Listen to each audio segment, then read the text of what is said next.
26 জানুয়ারি 2025 দিনটি হচ্ছে আজকের রবিবার। 12 মাঘ 1431, 25 রজব 1446 সার্বিক বছরের প্রথম আলো শিরোনামগুলো দিয়ে শুরু করছি। পুলিশের তল্লাশি টহল কাগজেই। 5 রাতে ঢাকার 70 কিলোমিটার সড়ক ঘুরে দেখা গেছে পুলিশের টহল নেই বললেই চলে, তল্লাশি চৌকি খালি। প্রথম আলোর হেডলাইন আজকে এটাই শুরুতেই। ডিএমপির দাবি রাতে টহল দেয় অন্তত 250টি দল, যদিও রাতে সড়ক ঘুরে পুলিশ তেমন একটা দেখা যায়নি। কূটনৈতিক এলাকার তল্লাশি চৌকিতেও দায়িত্বরত দেখা যায়নি পুলিশকে।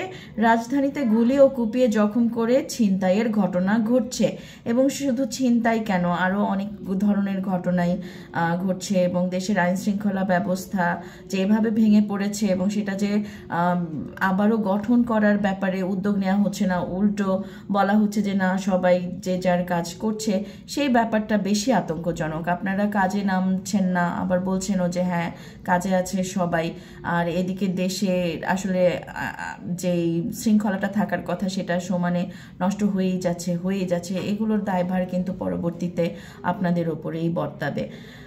দ্বিধা অনিশ্চয়তা কাটিয়ে এগিয়ে যাওয়ার ইঙ্গিত। বাংলাদেশ চীন সম্পর্ক। আওয়ামী লীগের 15 বছরের শাসনামলে ভারতের সঙ্গে বাংলাদেশের বিশেষ সখ্যের পাশাপাশি চীনের সঙ্গে সম্পর্কটাও ছিল বেশ ঘনিষ্ঠ। বিশেষ করে 2016 সালে চীনের প্রেসিডেন্ট শি জিনপিং এর ঢাকা সফরের পর বাংলাদেশ ও চীনের ঘনিষ্ঠতা ক্রমেই বেড়েছে। দুই সরকারের মধ্যে ঘনিষ্ঠতার ধারাবাহিকতায় আওয়ামী লীগ ও চীনা কমিউনিটি পার্টির হৃদ্যতার বিষয়টিও গোপন ছিল না। এমন পটভূমিতে জুলাই গণ অভ্যুত্থানের পর বাংলাদেশের সঙ্গে সম্পর্কের মাত্রা নিয়ে চীনের মধ্যে এক ধরনের দ্বিধা ও অনিশ্চয়তা ছিল। বাংলাদেশে চলমান বৃহদায়তন প্রকল্পে যুক্ত নিজের নাগরিকদের নিয়ে উদ্বিগ্ন হয়ে পড়েছিল চীন। অন্তর্বর্তী সরকারের পররাষ্ট্র উপদেষ্টা মোহাম্মদ তৌহিদ হোসেনের চীন সফরের মধ্য দিয়ে ঢাকা বেজিং সম্পর্ক নিয়ে দ্বিধা অনিশ্চয়তা আর উদ্বেগ অনেকটা কেটে যাওয়ার ইঙ্গিত স্পষ্ট। যুক্তরাষ্ট্রে প্রায় সব বৈদেশিক সহায়তা স্থগিত করলেন ট্রাম্প। জরুরি খাদ্য সহায়তা এবং ইসরায়েল ও মিশরের জন্য মার্কিন সাময়িক সহায়তা কার্যক্রম এই সিদ্ধান্তের বাইরে থাকবে। অনুসারীদের ডেকে গ্রেফতার ঠেকানোর চেষ্টা ছাত্রদল নেতার। খালেদা জিয়া লন্ডনে ছেলের বাসায়, স্বাস্থ্য স্থিতিশীল, 11 কক্ষেও সরকারি মেডিকেল কলেজ। ক্ষমতাচ্যুত আওয়ামী লীগ সরকার 2018 সালে মেডিকেল কলেজটি প্রতিষ্ঠা করে ইতিমধ্যে একটি ব্যাচ MBBS পাশ করে ইন্টার্নশিপ শুরু করেছে। সরকারি 37 মেডিকেল কলেজের মধ্যে নিজস্ব ভবন ও প্রয়োজনীয় অবকাঠামো নেই 6টির। এই 6 মেডিকেল হলো Chandpur medical, Netrokona medical, Naogaon medical, Nilphamari medical, Magura medical ও সুনামগঞ্জ মেডিকেল কলেজ। এগুলো ছিল প্রথম আলোর আজকের হেডলাইন। সমকালে যাই। সমকাল হেডলাইন করেছে আওয়ামী লীগের ভবিষ্যৎ কি? হাসিনার দলকে নির্বাচনে চায় না সরকার, ছাত্র নেতৃত্বেরও অভিন্ন অবস্থান। বিএনপির ভাষ্য জনগণ ঠিক করবে। ক্ষমতাচ্যুতদের জামায়াতও ভোটে চায় না। আওয়ামী লীগ তত্ত্বাবধায়ক চাওয়ায় জল্পনা। বিএনপির সঙ্গে সুর মেলাচ্ছে আওয়ামী লীগ। আওয়ামী লীগের একটি সফট ভার্সনকে ভোটের মাঠে আনার চেষ্টা চলছে। নাসরুদ্দিন পাটোয়ারি জাতীয় নাগরিক কমিটির নেতা এটা বলেছেন। আর বিএনপির গায়ে আওয়ামী লীগ সিল মারার অপচেষ্টা সফল হবে না বলেছেন মির্জা আব্বাস, বিএনপি নেতা। ভয়াবহ হতে চলেছে রোহিঙ্গা সংকট। যুক্তরাষ্ট্র অনুদান বন্ধের সিদ্ধান্ত। ব্যাহত হতে পারে লাখো শরণার্থীর খাদ্য ও নিত্য পণ্য সরবরাহ। ট্রাম্পের নির্বাহী আদেশে কমপক্ষে 3 মাস মিলবে না সহায়তা। এমন সময়ে বৈশ্বিক সহায়তা বন্ধ ক্ষতিকর বলছেন বিশেষজ্ঞরা। শিক্ষক সমাবেশে তারেক রহমান বলেছেন, রাষ্ট্রীয় পৃষ্ঠপোষকতায় নতুন দল হলে হতাশ হবে জনগণ। বিদ্যুৎ জ্বালানিতে বকেয়া 45,000 কোটি টাকা।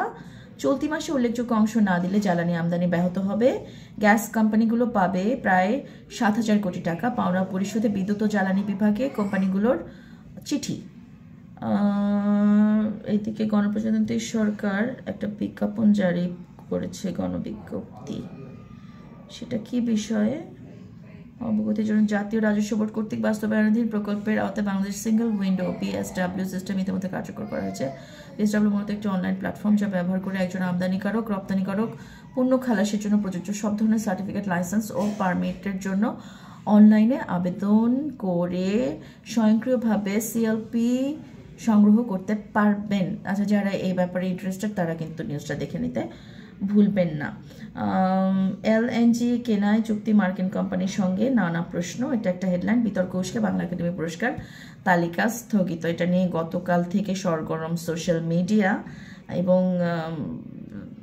মানে যেটা দিয়ে ফেলেছি সেটা আবার নিয়ে নেওয়ার দরকারটা কি? এবং এই যে এই স্থগিতাদেশ, এতে করে কি প্রমাণিত হয় না এটাই যে যারা সিদ্ধান্ত নিয়েছেন তাদের সিদ্ধান্তেই সমস্যা? তাহলে কমিটি বাতিল করা হোক, কমিটি আর না থাকুক, সেটাই বেস্ট হবে। Online news portal BBC Bangla, BBC news Bangla, তারা হেডলাইন করেছে, এই মুহূর্তে হেডলাইন করেছে বিএনপির সাথে সরকার ছাত্রদের যেসব ইস্যুতে দূরত্ব। আপনারা চাইলে বিবিসি নিউজ বাংলায় ঢুকে দেখে নিতে পারেন। নৈশ ভোটে 1041 কুশীলভ, ইসরায়েলি 4 নারী সৈন্য মুক্ত, বিনিময় 200 ফিলিস্তিনি বন্দির মুক্তি। বাংলাদেশ মিয়ানমার সীমান্তে কারা বসিয়েছে প্রাণঘাতী ল্যান্ডমাইন। বাংলাদেশ মিয়ানমারের সীমান্তবর্তী বান্দরবানের নাইখংছড়িতে শুক্রবার পৃথক 2টি ল্যান্ডমাইন ও স্থল মাইন বিস্ফোরণের ঘটনা ঘটেছে। এতে 3 জন বাংলাদেশি আহত হয়েছে বলে জানা যাচ্ছে। এই যে নাশকতা, এই যে এত কিছু, এত ঝামেলা হচ্ছে, নারীদের ওপরে নির্যাতন বাড়ছে। পরিমণি গেলেন টাঙ্গাইলে একটা অনুষ্ঠান অ্যাটেন্ড করতে, একটা শোরুমের উদ্বোধনী করতে, সেখানে তাদেরকে পরিমণিকে আটকে দেওয়া হলো। তারও বেশ কয়েক মাস আগে মেজাবিন গেল খুলনায় আরেকটা শোরুম উদ্বোধন করতে, সেখানেও তাকে আটকে দেওয়া হলো। এগুলো কিন্তু ভালো কোনো কথা না, এগুলো কিন্তু ভালো কোনো ইঙ্গিত দেয় না। এখন এরকম যদি আপনারা করতেই থাকেন, এভাবে যদি চলতে থাকে, হ্যাঁ অভ্যুত্থান পরবর্তী দেশে একটা বিশৃঙ্খলা আসবে, সেটাই স্বাভাবিক। কিন্তু বিশৃঙ্খলাকে শৃঙ্খলিত করার জন্য যাদের ভূমিকা রাখা দরকার তারাই কিন্তু মাঠে নেই। প্রথম আলো হেডলাইন করেছে অলরেডি। প্লিজ কাজে মন দিন সবাই। এই ছিল আজকের মতো শিরোনামগুলো।